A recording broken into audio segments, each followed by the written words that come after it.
Welcome to Genesis Marks the Spot, where we raid the ivory tower of biblical theology without ransacking our faith. My name is Carrie Griffel, and in today's episode I am again joined by Cindy Beaver, and we are going to be continuing our worship series. Today we're going to get into the meat of sacrifices. What is a sacrifice? What do they do? What is the point of them? And how do they look in the ancient world? Those are some of the things we're going to be talking about. We're going to end up getting into some of the specifics in the Bible, but we're also going to be looking at the broad view of sacrifices as well, because both Cindy and I are of the opinion that we do not understand sacrifice very well today. We're kind of very far away from that ancient context of the need for sacrifice, of the participant bringing the animal or the grain offering or whatever it was. Some of our current cultural situations in Christianity are very much echoes of those situations. And so we need to really understand them in that context so that we can understand what we are doing. Why do we do what we're doing? Why do we call things that we do sacrifice or offerings or different kinds of terms as well? How do those things relate back to what the ancient world was looking at? So this is a big topic. I'm honestly not quite sure exactly how much information we're going to get into in one episode, but we are super excited to talk about this today. So welcome, Cindy. Hi, Carrie, and hi, everybody. Once again, yes, I'm back. The thing that I find really interesting about talking about sacrifice is really how different our perspective is today versus what the ancients thought. And again, I am of the opinion that the ancients were just as smart and intellectual as we are. They weren't superstitious. They weren't doing things for random reasons. There was always something, and sacrifice is a really, really important aspect of their world. We see it not only in the Bible, and where God is giving instructions to do certain things that are sacrificial in nature, but we see other cultures doing the exact same thing. It is everywhere. And so one of the things that I want to make use of during our conversation today is this really excellent book by Jeremy Davis that I have in my stash. The book is called Welcoming Gifts, Sacrifice in the Bible and Christian Life. And what I found really cool about this book is it really gives some historical background about how did we get to where we are today in our thoughts about sacrifice versus what did the ancients think? And it also then kind of helps us understand better what were the intentions and the expectations of an ancient person when they were participating in sacrifice. So I just am really impressed with this book. And in talking with you as we were preparing for this, there were just a lot of good points that I'm actually going to be doing quite a bit of reading of different parts and pieces from this book, but not going to be doing the whole thing like I did last time with our Babylonian Job. At least I hope not. Yeah, I know that there's a lot we're going to be talking about as we structure our conversation here. Yeah, I think it's really important because, in today's world, we use the word sacrifice in so many things. We talk about the sacrificing our personal time or our career on behalf of our families. I mean, there's so many things that we throw into this word that we're just sacrificing our freedom, we're sacrificing our happiness, our wealth, sometimes our hopes and dreams. And so what sacrifice is about? I don't really think so. Well, our term of sacrifice, we tend to think of this, the emphasis is on what are we giving up? Yes. We're probably giving something up for a good reason, for a particular goal or a person or to get something back. But the emphasis is very solidly on, I am giving this up because I am doing this thing to give this up. And was that really what they were doing? Were they like, oh, I have this sheep and I am going to give up this sheep Is that the emphasis that they were thinking, or is there a more nuanced way of looking at it? Yeah, and there's definitely a more nuanced way of looking at it. So, reading just a little snippet from the first chapter, it's that in our view, sacrifice takes the shape of a cloud of doom. I mean, sacrifice, there's killing involved, there's blood and death. And it's, I mean, if we were to practice this today, we would certainly have all of those animal rights people after us, preventing us from doing this type of cruel behavior to the poor, defenseless animals. And yet, sacrifice in the ancient times is not about ritual killing. In fact, killing is just a side effect of what was needed in order to accomplish what sacrifice was intended to be. It's not an act of violence cloaked in religion. So, other things in our current terms that we think about, there are like secular metaphors about sacrifice. For example, sacrifice you described, it's a loss. Maybe for the greater good, maybe to gain something better, but it is a loss. It can also mean sacrifice as giving up your life or relationships or properties for the benefit of others. You see that, I mean, when we talk about the sacrifice of the armed forces and things like that, or even, police officers and other people that are in service, this is virtuous. But again, I don't think that that is what ancient people were thinking about when they're talking about sacrifice. Yeah, like sacrifice as I am being noble and doing something beyond what I should be doing in order to sacrifice my time or myself or whatever. This is some sort of nobility in me that is causing me to sacrifice. And it does seem to be this loss. And we might be getting something back, but we're not really sure that we're really getting that back, but we hope we are. It's really that idea of loss.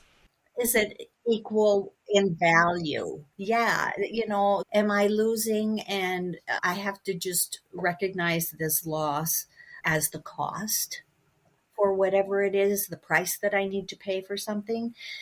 And again, that's not at all what we see in the Bible. They are not thinking that they slaughtered their unblemished sheep and we're taking a financial hit here. We're not going to have the milk or it's only going to feed us for so long. They're not thinking that at all. So we also have to think about some of the terms that we put in when we're looking at sacrifice is the word victim. Its root victim is Latin for an animal offered in sacrifice. And it was specifically sacrificial term. It's only since the late 18th century that the usage of victim for any kind of victim became popular in the European languages for instances of injustice or cruel human suffering. Another term that was used from a sacrificial perspective that we have really changed in our view is Holocaust. Holocaust was the whole burnt offering.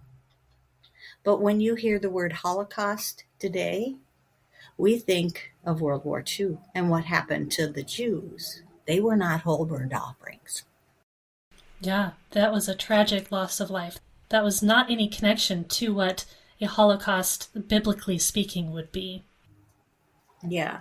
And so, although these labels are intended to ennoble innocent sufferers, their ennoblement is precarious. They're described as sacrifices because of the loss inflicted upon them, but it doesn't have any reference to any noble aim that ostensibly makes these sacrifices meaningful. And so, again, it's not quite what we're talking about when we're really thinking about sacrifice in an Old Testament setting.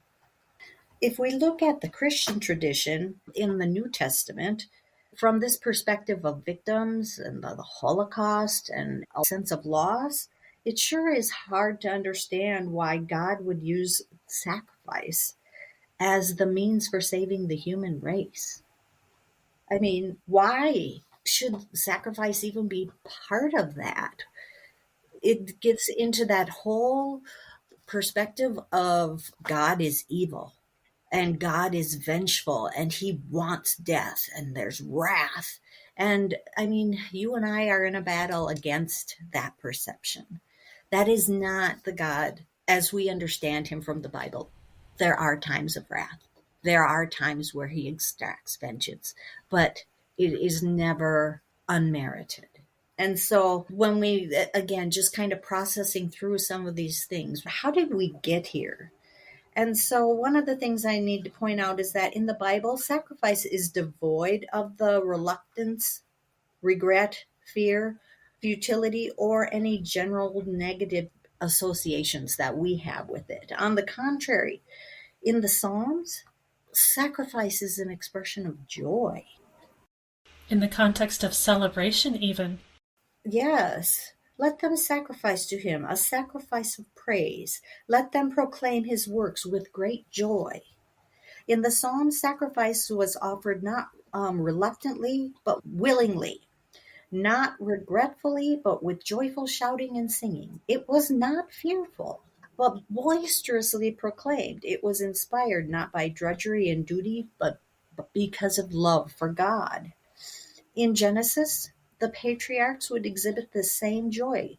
Every time they had an encounter with God, they built an altar and offered sacrifices, and they did so spontaneously as expressions of gratitude. Look at Noah after the flood. Yes. Look at Abraham. He built those altars at Shechem, at Bethel, and Hebron. Every single time God was saying, I make these promises, I have a covenant with you, and you will become a great nation. Abraham ain't thinking there's a victim going on, that there's some kind of loss. This is like a huge promise. And I mean, he's like, I won the lottery. So we have to think about it. Noah did not commit his sacrifices in order to stop the flood from happening. God already had remembered him. God was already doing his thing. Noah was celebrating the fact that this was done and God was so good. Yes. And so, even if sacrifice is not explicitly mentioned in some of the passages, like with Abraham building an altar and that type of a thing, the patriarch's construction of an altar implies that a sacrifice also took place. The main word used for altar in the Greek Old Testament is thiasterium, or place or implement of sacrifice, is what that Greek word means. People built altars in order to perform a ritual. And so we look within the Old Testament and across the ancient world, sacrifice is intimately related to merrymaking. The wine vessels used at pagan Greek banquets, you can see the pictures that are painted on the Greek pottery. And sacrifice is a symbol of celebration. It's joy and revelry. I mean, the Greek philosopher Plato even talks about how sacrifice was part of the ease and relaxation and enjoyment of life, and that it could even go too far and become really degenerate if allowed. So he actually was, put the brakes on some of the revelry here. We don't need to get bawdy, so to speak. So where we're repelled by sacrifice, biblical people are attracted to it. We see it as drudgery and loss, and they see it as fun and celebration. So that's something that we have to really turn our minds. And so I want to kind of do a recap of how in the world did we get this negative perspective? Although for us, sacrifice is primarily a metaphor, like we talked about earlier, in the ancient world, it's predominantly a ritual. So it's a whole different thing. It's not a mental exercise, it is something that is done. Offerings are burned, or they're poured out on the ground or at the altar. Sometimes instead of being burned, the food offerings were ceremonially displayed, and they were eaten by maybe just the priests, but oftentimes by everybody. And it wasn't just within the Israelite culture. This happened everywhere in the ancient world. And you can read about things in the Epic of Gilgamesh. You even see things in Homer's Iliad and the Odyssey, where they're talking about different sacrifices that they're doing. They were frequent and widespread, and they were essential not just to religious practices, but to social life. Keep in mind, there was not a separation of state and religion wasn't even a concept. Religion was a way of living, and it was an orientation to the god or gods and the king or rulers with whom you live. Now, sacrifices would have been performed by governments and institutions. So, the king, look at Solomon, and David, they sponsored many, many, many. And actually, you can even see with the allotments of the tribes and the Holy Land, the area around Jerusalem specifically was intended to be for the king so that the king could provide the animals and the agricultural products needed to maintain the temple system. That's not just in Israel, that would have been done everywhere. You look at in ancient Greece, sacrifices and things like this would have been customary at the athletic competitions. Think of the Olympics, the ancient Olympics, and the other games that they had.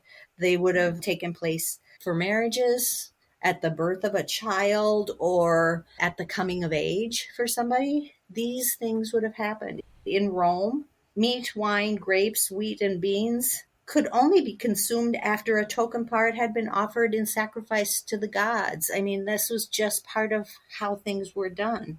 Ancient calendars were filled with feasts and events. And again, we see that in the Old Testament as well, where they talk about the new moon and the different festivals. I mean, yes, we have the main feasts of Passover and Sukkot and all of the different things that go on throughout the year, but there was daily activities that went on. We know about the offering of incense at different times of day. Wasn't it Zechariah, John the Baptist's father, who drew the lot to offer incense that day? And that is when he learned that he would become a father. The Day of Atonement and all of those festivals that they had. And it even makes me think of how the Qumran community really had an issue with the Jewish temple because they felt that their calendar was off. And so they were celebrating the festivals at the wrong time. And so they were out of sync with the festivals that were being celebrated in heaven. As on earth, so in heaven. Again, all of these things kind of come together. I think it's really cool. What's interesting is with all of this history, thousands and thousands of years, all of a sudden now we have Christianity. And the Christians did not feel compelled to participate in these sacrifices. They may have done some of it, prior to when the temple fell, because we do see the disciples of the Lord continued to go and pray, and we don't know exactly what all they did at the temple, so they could have participated in some of the sacrifices, although they knew that Christ's crucifixion was the sacrifice to end all sacrifices. But I think, again, they didn't wake up 2 days after the resurrection and go, okay, we're Christians, and so we don't have to do this thing. It was a gradual thing. So I'm sure that they still participated in a lot of the temple activities. They were good Jews. They were Torah Jews. They wanted to reform Judaism. They didn't want to replace it. But then, time went on and the temple did fall. And we see in Paul's letters where, it's like, don't partake of those sacrifices. Those are to pagan gods. And so you see the struggle begins of we have the Christian sacrifice to end all sacrifices. We can't participate with the Greco-Roman sacrifices because they're fundamentally opposed to him. It's to these foreign gods that are not God at all. And so Christians wind up abstaining from the civic life of sacrifice that's going on all around them, and they suffered greatly because they had to withdraw.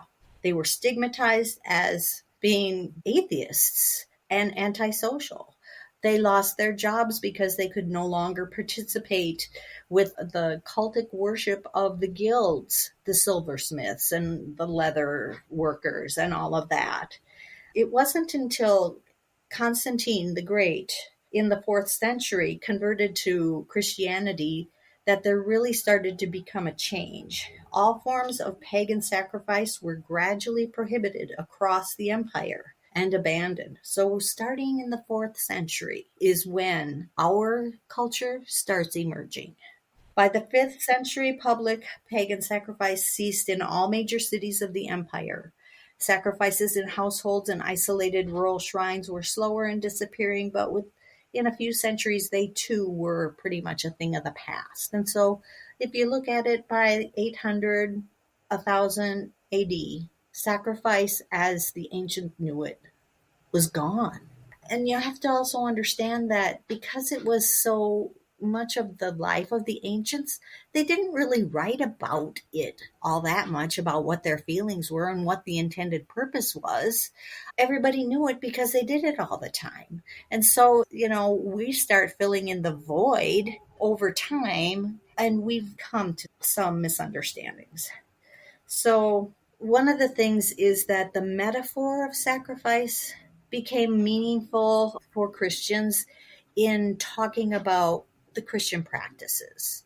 So the ancient idea of sacrifice, it was familiar to everybody, and so they just tweaked it within Christianity. But as the shared memory of what sacrifice actually meant in history began to fade, we lost touch with what it is. The sacrificial symbolism and significance has gone out of focus without the larger frame of reference that the ancients had for what sacrifice means. That is what has really been difficult in separating us from the understanding. Now, the next thing that happened is during the Protestant Reformation.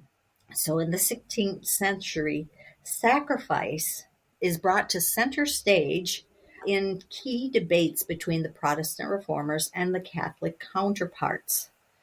Protestants preached that salvation is by faith alone, and they argued that Christ's crucifixion is the only saving sacrifice, and therefore that even the Eucharist isn't a sacrifice. However, the Roman Catholics countered that Christ's sacrifice is continued by the ongoing sacrifices of Christian life, especially through the Eucharist. And since both sides were debating about sacrifice, they had to give new attention to what the word meant and what is a sacrifice and if the Eucharist fits that definition. Because they've become so dissociated from what ancients thought of sacrifice, they looked at Christ's crucifixion as what is the definition of sacrifice. And so that is how we got all focused in on violence, on the cruelty that was done to Jesus during the whole process of his trial and his incredibly cruel death. And so during the Middle Ages, Western Christians increasingly focused on the cross's violence, and it shaped their attempts to define sacrifice. The view gained currency that the essential property of sacrifice was the violent destruction of a sentient being, and this redefinition became the basis of our modern idea of sacrifice, and it seeped into every corner of our culture. It has wedded sacrifice to violence, just like we were talking about, violence and loss. It's the reason that all the domains of sacrifice, ritual, secular, and theologically speaking, are now loaded with violent connotations and reek of suffering. But again, as we've talked about, the historical evidence of what sacrifice meant in the ancient context is totally opposite. It's not focused on violence. It's actually focused on building relationships. And so now we have to look at just kind of refuting some of ancient sacrifice. Let's look at defining sacrifice as violence ignores that most of the sacrifice, a bunch of them, didn't even involve killing. They were grain offerings. They were incense offerings, wine. Other cultures would use beer and other things. If we look at Odysseus in the Odyssey, they're sacrificing cheese. Okay, that might be going a bit far. I don't know what kind of cheese it was, but And so I think food was really important when you look at what people had available to sacrifice, because, it did have to be something that was meaningful. It had to be something that was valuable. What sacrifice was intended to be was relationship building and maintaining that relationship. And so we have to start thinking of these as meals.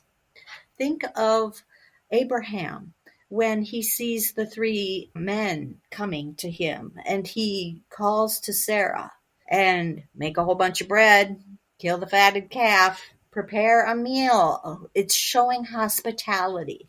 That's what sacrifice is about.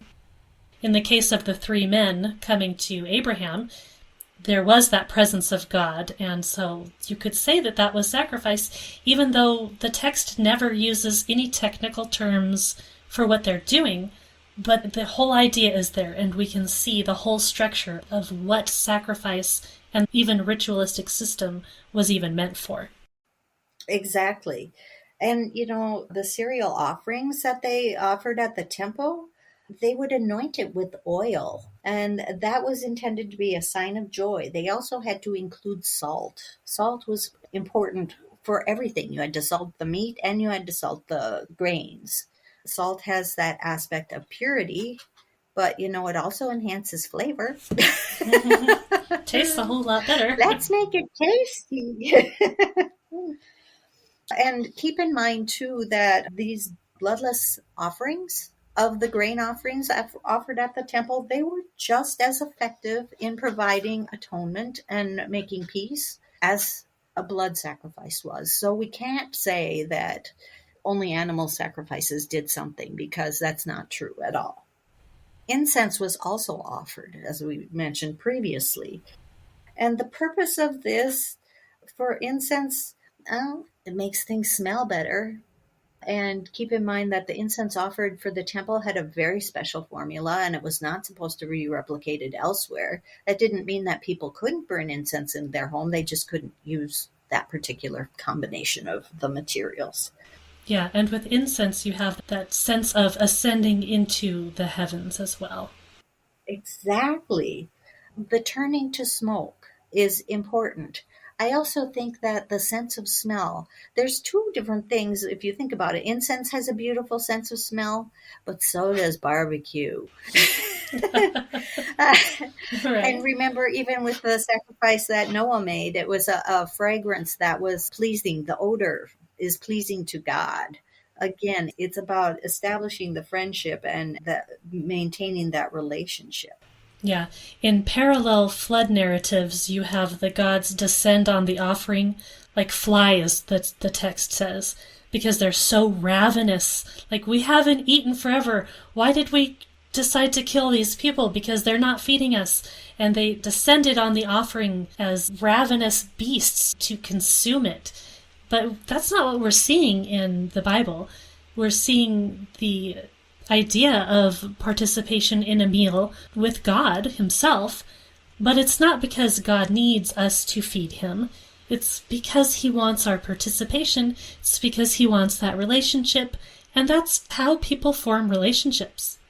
One of the best ways to form relationships, in my personal opinion, is to do so over food.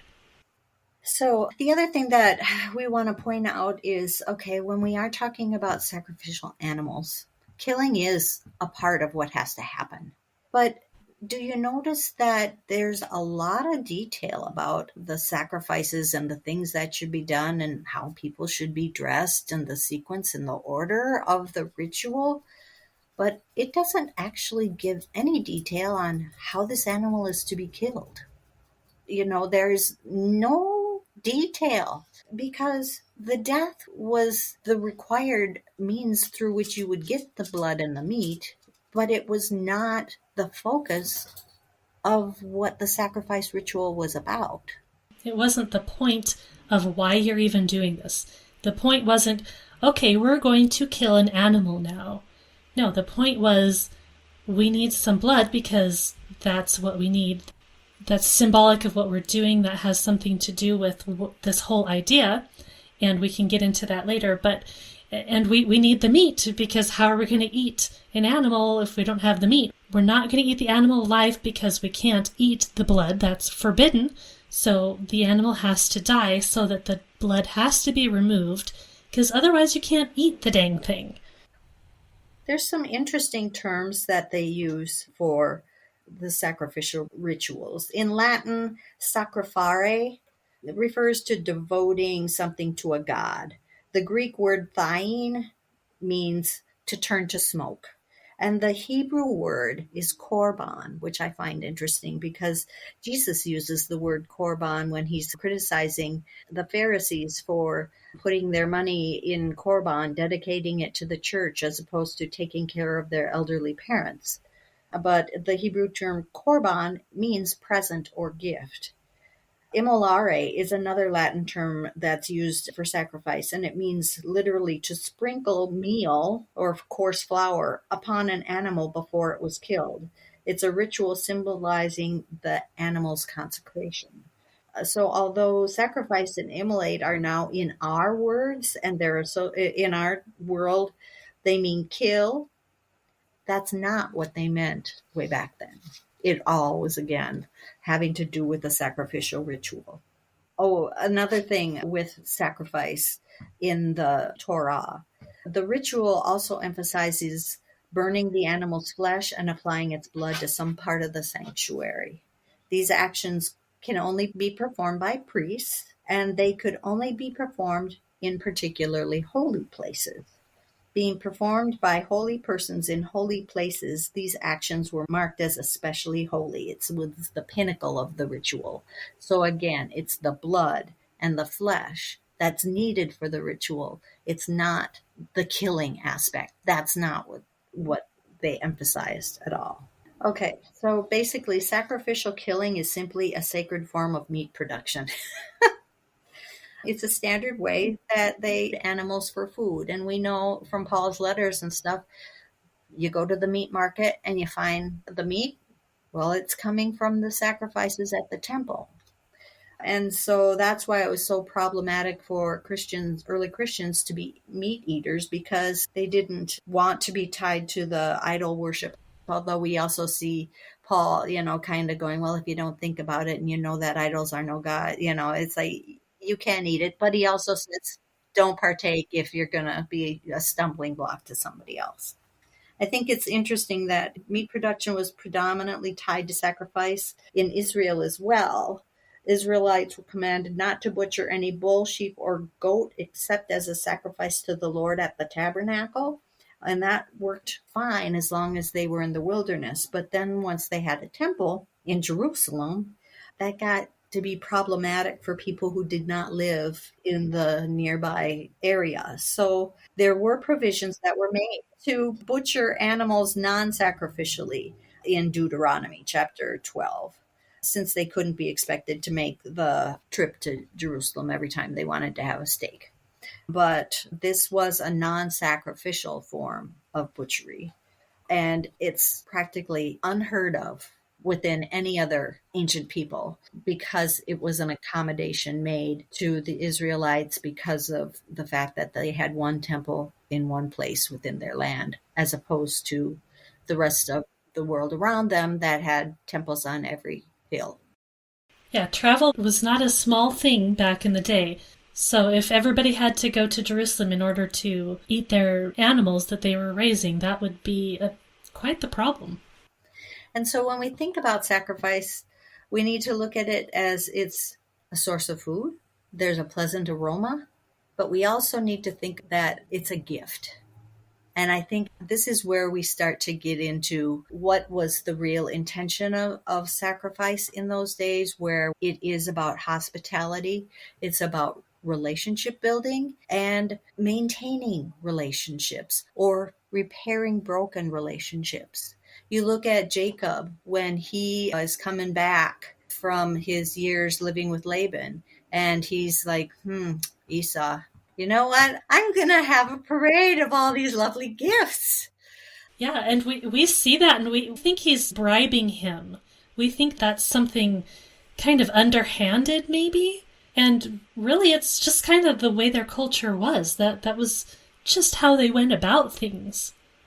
Exactly. I look at the Amarna letters and some of the other international correspondence between various kingdoms and empires, and you see the exact same thing going on. And I mean, so in those letters, you see one king would write to the other king and either call him my father, my brother, or my son, depending on where they were in the hierarchy with each other. Are we equals? Are you bigger, more powerful empire than me? Are you my junior?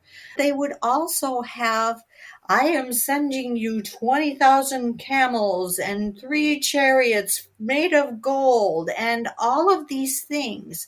I read about a Babylonian king or maybe an Assyrian king. I can't remember right off the top of my head, but he had some gorgeous sandals that had beautiful carvings on them from the island of Crete that somebody sent to him.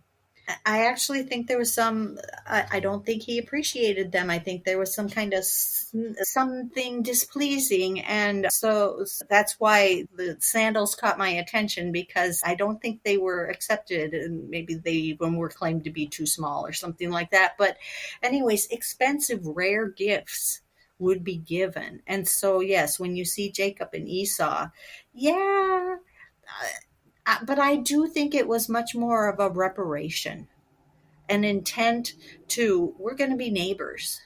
And I want to restore my relationship with him. We didn't leave in such great terms. I want to reestablish this relationship with my brother. And so here we go. It's a sacrifice as a gift. Abraham did the same thing, even, when he had all those goods, when he saved Lot. And he's like, I don't want to say, you kings, you keep all the booty. I'll take, the food that we had. Or, I mean, he didn't take anything because he didn't want to claim to have become rich by them, and he was wealthy enough. So there's definitely political overtones in here. And we have to remember again that religion was not a separate thing in their world. It was how they lived. And so this whole practice of hospitality, of meals, of different things that are going on. Think of Melchizedek offering wine and bread to Abraham. All of this is just normal practice of hospitality and relationship building in the ancient world. So I want to talk for a second about how the gifts that people would give would be disproportionate sometimes. They would be unequal. People have disagreed with the idea that sacrifice is primarily about gifts and that kind of a thing, because they're like, well, you give an animal and the God is supposed to give you so much more. How is that an equal trade? So we're thinking of that in terms of the way we want to conduct a business today. When our nation is conducting business with another nation, we don't want unequal terms. Well, I mean, maybe we want to be out ahead, but we don't want anyone else to one-up us. That's a bad thing in a lot of our ways of thinking. But I think a lot of the way we could switch the ways that we think about is that the gods were okay with giving something way more than man was giving because, well, first of all, they had more capability and man had very little capability. But also there's that idea of superiority, and then the question is, are they trying to show their superiority in order to control, in order to get what they want, or is that a generous thing? And I think, again, this is where we can see the comparison between pagan religion and Christianity in particular.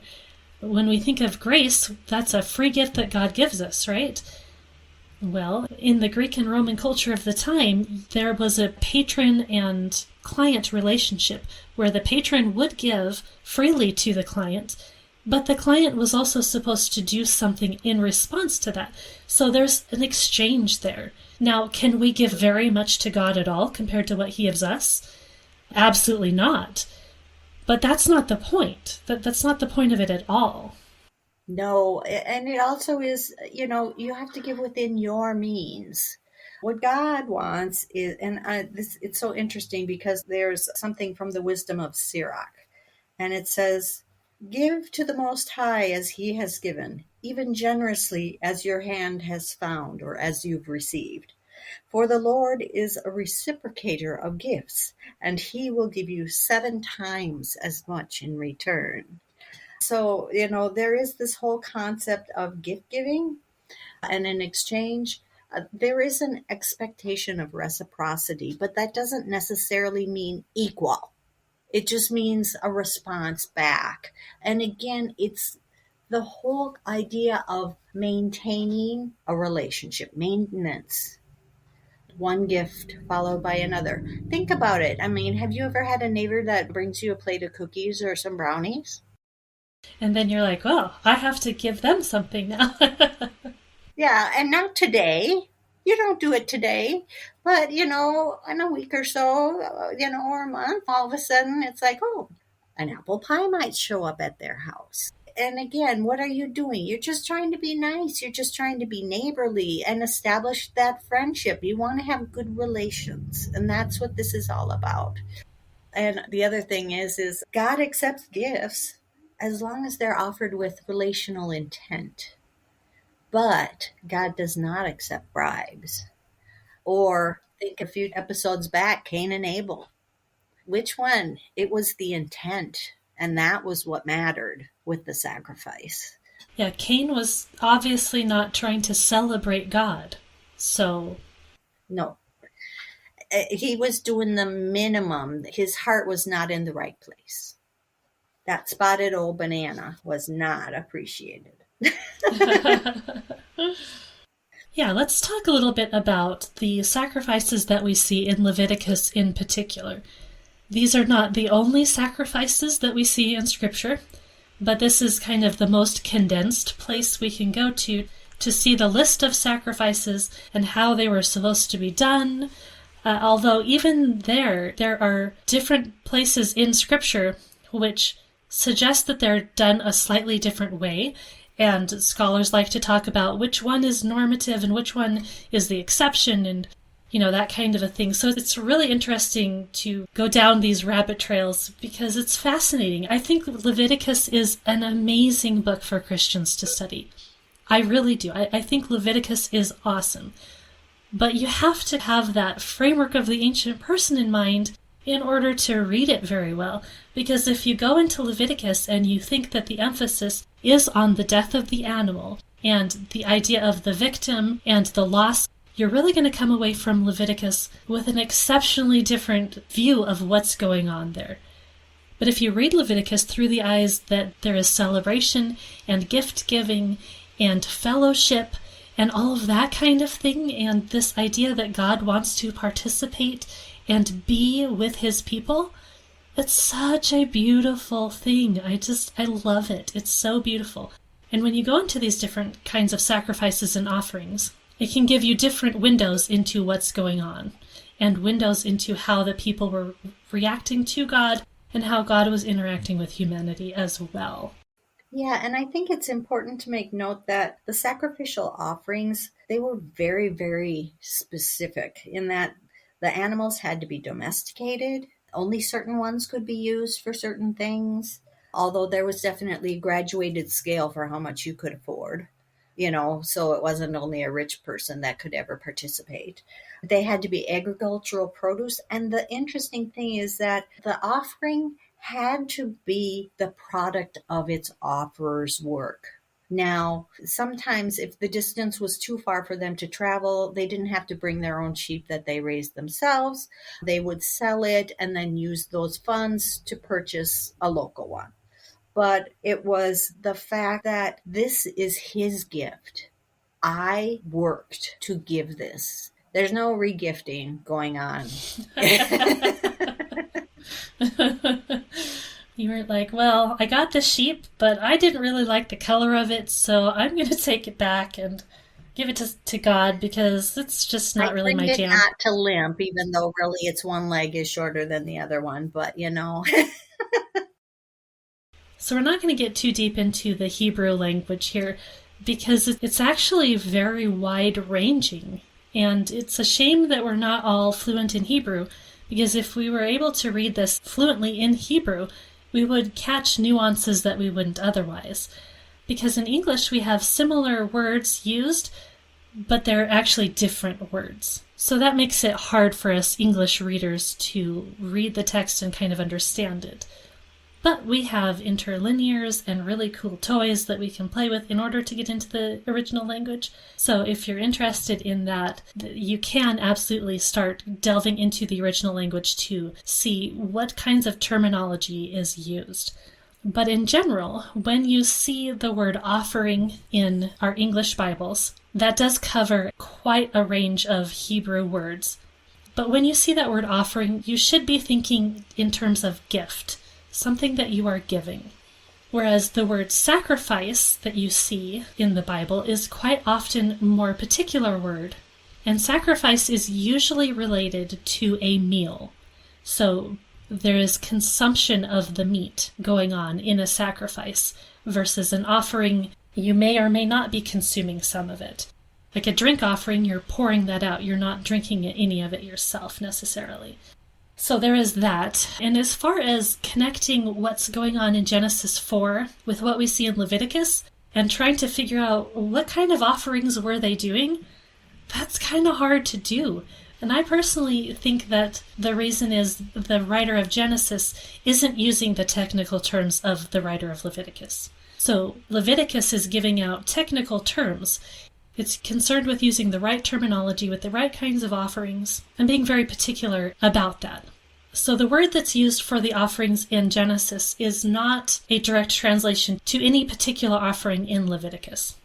So that's a bit disappointing when we want to pinpoint exactly what they were doing and how they were doing it.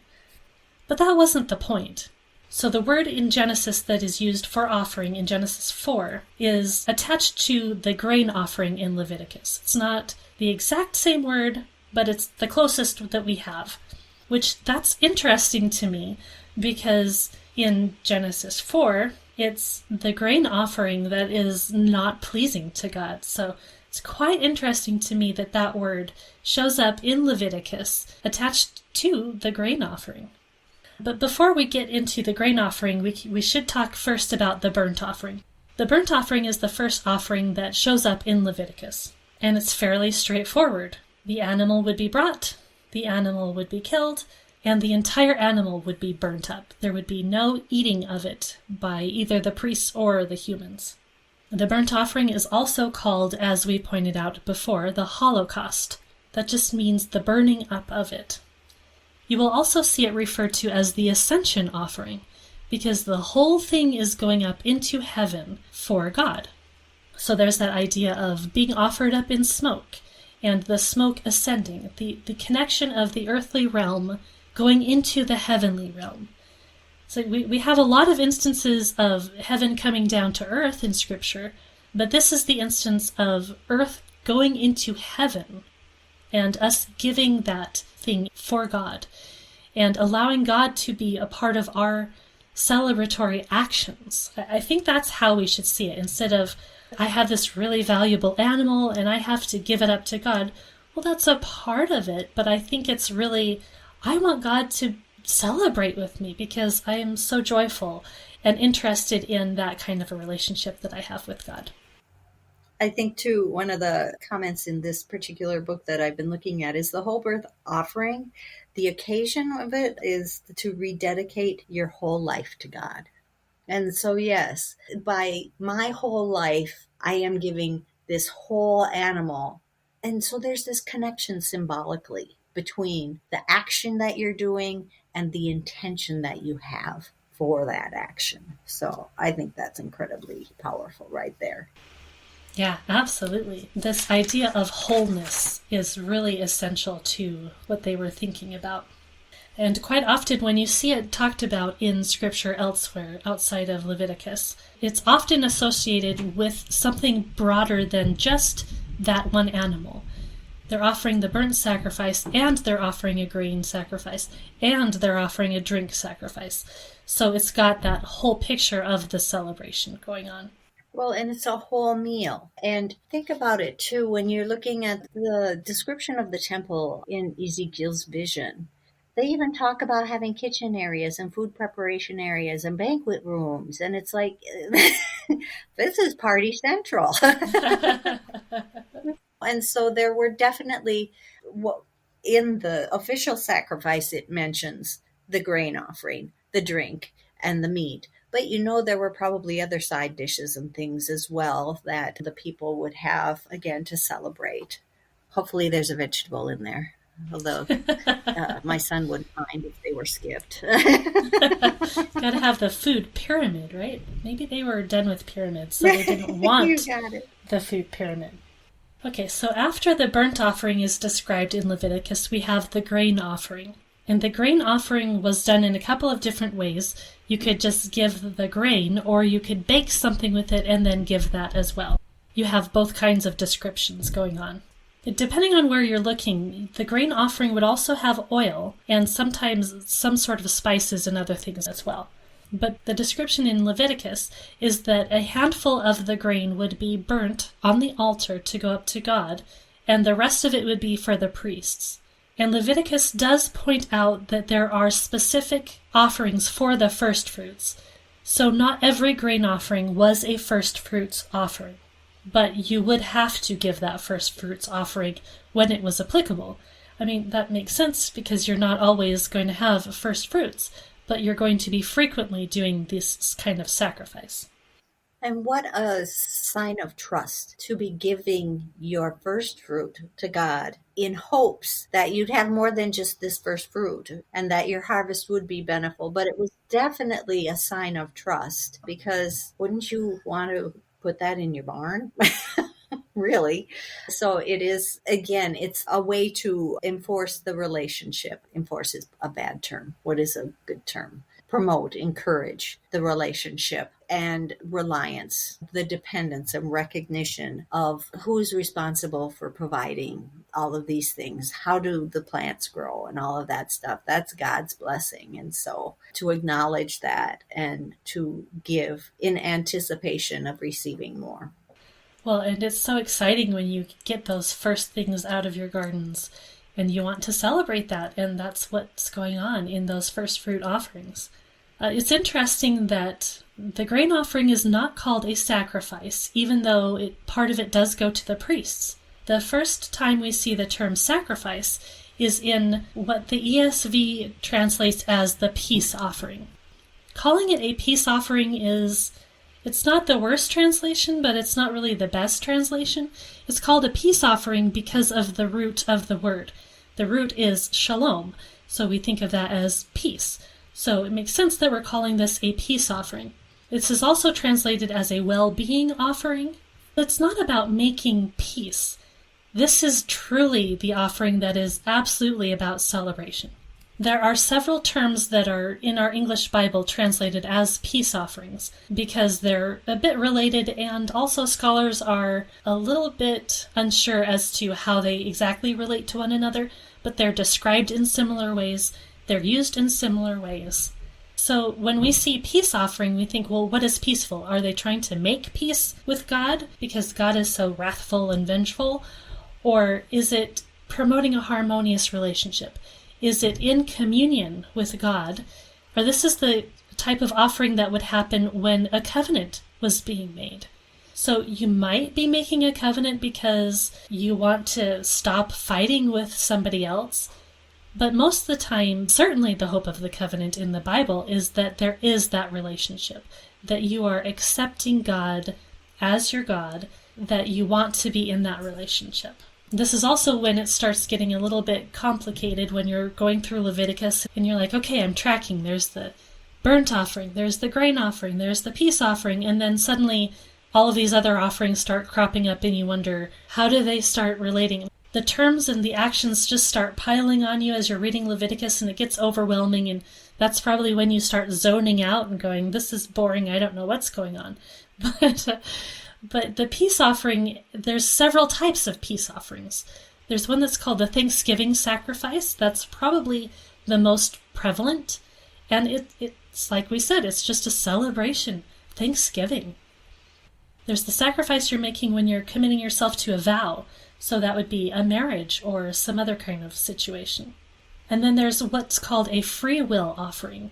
And that's one that's kind of harder to pin into some sort of system because it's a free will offering. Like you're doing this because it's voluntary. It's not an obligation. It's not attached to any festivals.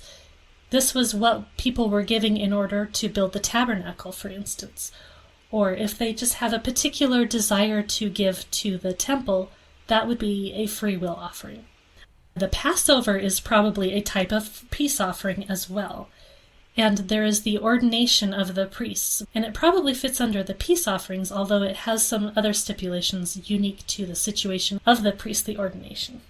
Now, the peace offering has absolutely nothing to do with atonement. And no, we're not going to define what atonement is in this episode today and what that means. But we tend to think of sacrifices, they're always associated with atonement, and that's clearly not the case. We do have the pleasing odor that's mentioned in the peace offerings. We do have the blood sprinkling, usually with the peace offerings, but there is no sin mentioned, there's no transgressions, there's nothing that people are doing that cause the need for the peace offering in the way that other sacrifices and offerings are mentioned. In the peace offering, human consumption is absolutely primary to what's going on there. Yes, people could offer peace offerings in gratitude for being delivered from dangerous situations, or when they completed their Nazirite vows, there would be a votive type offering that they would have that falls within this category, or just they're grateful for something. Again, think of a marriage, think of the birth of a child, all of those things. There's always an occasion to be thankful. And again, you can see the whole idea of the relationship building, the gratitude, the joy. This is not victims. This is not a loss. This is a celebration. Okay, so there's two other types of offerings that Leviticus brings up. The first one is translated as the sin offering. That's the translation that the ESV has. And while it's not a terrible translation, because the root of the word does have that idea of sin, it's to miss the mark. But a better way of looking at the sin offering is that it is the purification offering, because that is what it was for. It was for the process of purification. And the reason we know that straight out is that it's used for things like purifying yourself after childbirth and things of that nature. So we tend to think, oh, sacrifice is all about removing sin. That's what atonement is. And again, not going to define what atonement is in this episode, but I want to suggest to you, you really need to bring in that idea of purification into what atonement is. If you're missing the idea of purification, you are missing the idea of what atonement is, and what it does, and what it's for. There's really good conversation that I would like to get into, and maybe I'll do this another day, but there's really good conversation between scholars about what this purification offering even is, what it's for, what you do with it. The scholar Milgram suggests that it's all about purging the sacred place, because you don't see any of the blood of this offering being placed on a person. And you would think that if you were purifying a person from their sin, then the blood would be placed upon the person. But it's not. The blood is placed on the implements of the temple. It's entered into the sacred space. Blood was seen as kind of a detergent. I remember Dr. Heiser would always talk to as being the reset button. And it wasn't necessarily that sin would have occurred within the temple precincts, but sin occurred in the land, and it just got all over everything, like dust gets over everything. And so this was a way to do the cleansing and the reset. And again, all of this is meant to be, as Paul indicates, it's the temporary babysitter, the law and the Torah and all of these practices when we were in that intermediate state. And so here we go with that whole reset button. And I must say, too, I was going to mention this earlier, but listening to the Naked Bible podcast episodes on Leviticus, that was how I was able to realize just how wonderful that book of the Bible is, because, reading it is hard. very, very hard. And, you're like, oh, here's another sacrifice. Oh, here they're doing another thing. And it's like reading genealogies, so and so begat, so and so begat. But you know what? Genealogies have become really interesting too. Dr. Heiser really turned my mind around about a whole bunch of different things of what's in the Bible. And Leviticus, I'm not going to say that it's boring anymore because it's jam packed full of a lot of good stuff. But you have to learn and understand how to read it. It's not just something you're going to be able to plop down and just figure it out on your own. Our Western eyes are not trained to see what the biblical story tells us. Yes, Leviticus is an absolute gold mine. So I'm just going to move on, and I promise I will talk about purification offerings more because it's so interesting. So I want to make sure I get to this last offering. In the ESV, it's called the guilt offering. And again, it's not a bad translation because the root does mean to be or to feel guilty. But a better way of looking at it is the reparation offering.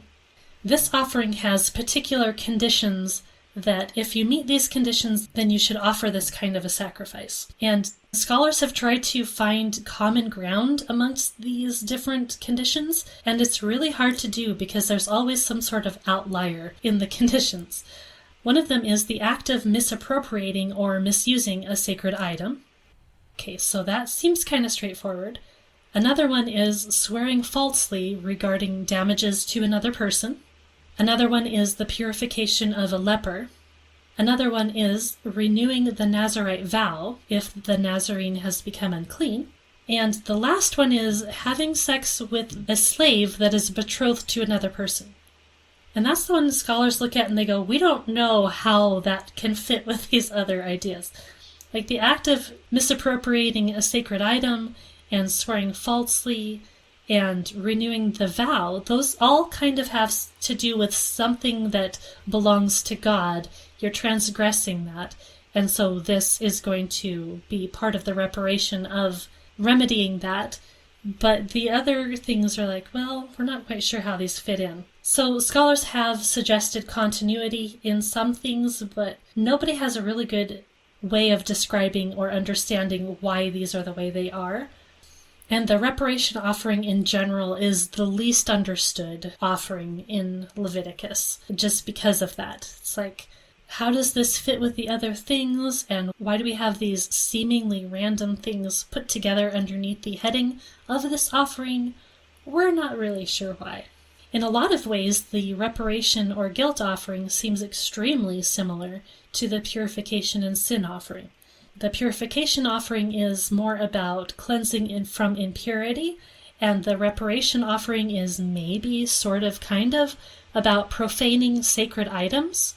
That's about as close as scholars have gotten in trying to disambiguate these two kinds of things from each other. But again, I will probably get more into what the guilt or reparation offering is more when I talk about the purification offering later, because I think they are very related. They seem very similar in a lot of ways in the text, and they probably are very similar to the purposes of why you're offering these things.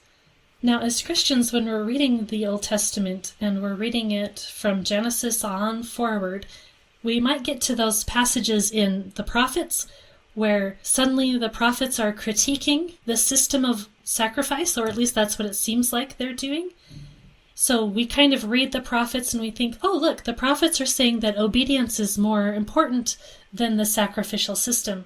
So that must mean the sacrificial system doesn't matter, or it's not important, or maybe God didn't really give it to the people, so we don't really have to dive too deeply into it because God just wants our obedience. He doesn't want us to sacrifice things. Yeah, there's even a passage, or at least one, or probably, I think there's more, where it says, I didn't ask for sacrifices. I mean, it says right out there that God said this. And that will definitely bring into question, wait, what? Wait a minute. I thought you carved this in stone. Yeah. So I agree that it's like there's a gap, there's something there, and trying to understand what were they intending to say. Well, I like this quote that I read in Anchor Yale Bible Dictionary about this, and it says, "One should not mistake the prophetic critique of the cult for systematic theology." So, like, the prophets are using hyperbole, they're using rhetoric, they're using polemic, they're using extremely strong language and imagery to get their point across. And as I described in my episode about priests, when I was talking about the difference between priests and a prophet, the entire idea of a prophet was to bring the people back into covenantal relationship with God. So I have a hard time believing that they just were going to toss out the whole sacrificial system, because the whole sacrificial system was about that relationship.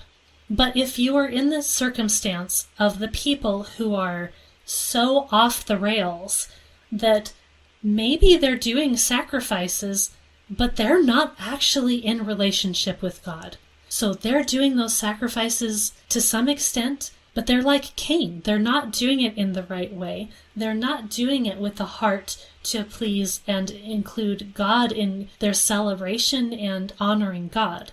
They were doing it for much different purposes. So if you are in that kind of a situation, this kind of very strong language seems very appropriate to me. And I don't think it's necessary to take it to the idea that this means the sacrificial system meant nothing, or that God didn't institute it, or anything along those lines.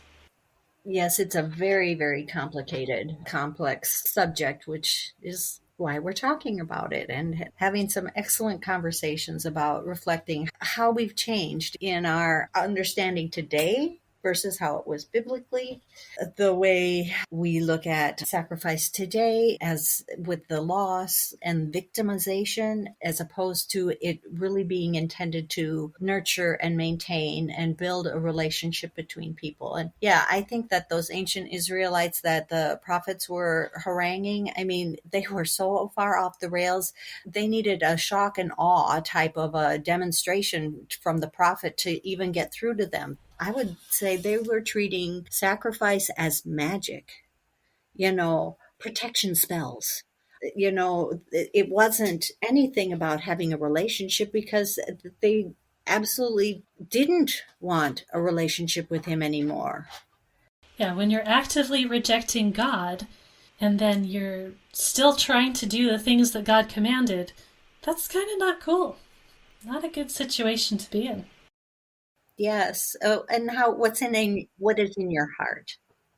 Yeah, well, I think we will go ahead and wrap up the episode today, as everyone is super excited to hear more about purification offerings at some point, I'm sure.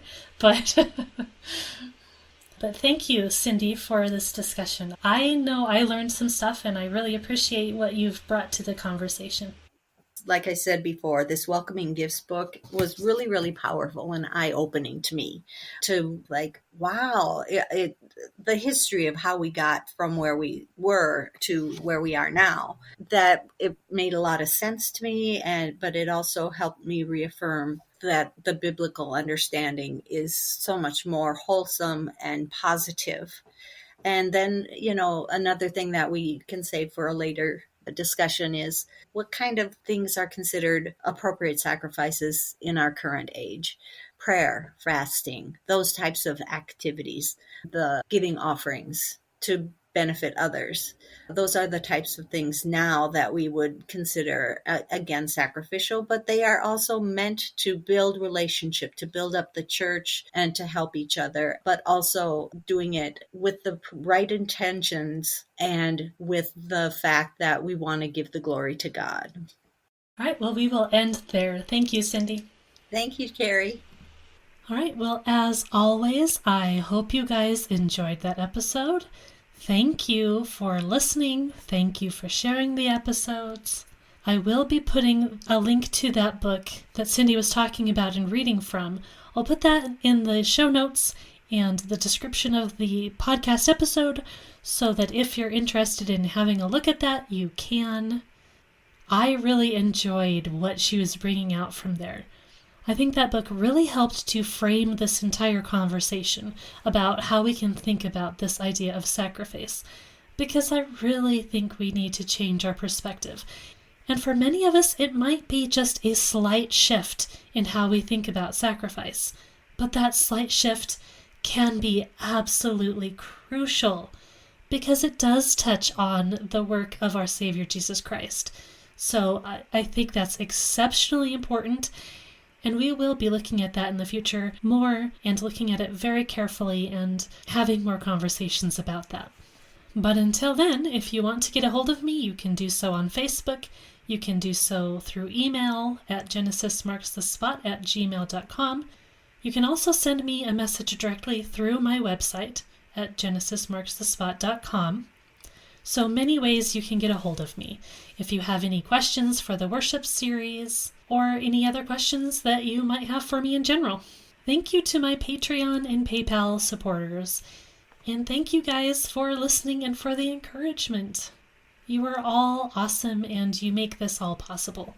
And I love talking with and interacting with you guys. I am a little bit behind on my newsletter production. I'm trying to find a better workflow for that so that I can fit that into my week a little bit more smoothly. But I will be sending out newsletters more often once I get that worked out. In any case, I hope you all have a blessed week and we will see you later.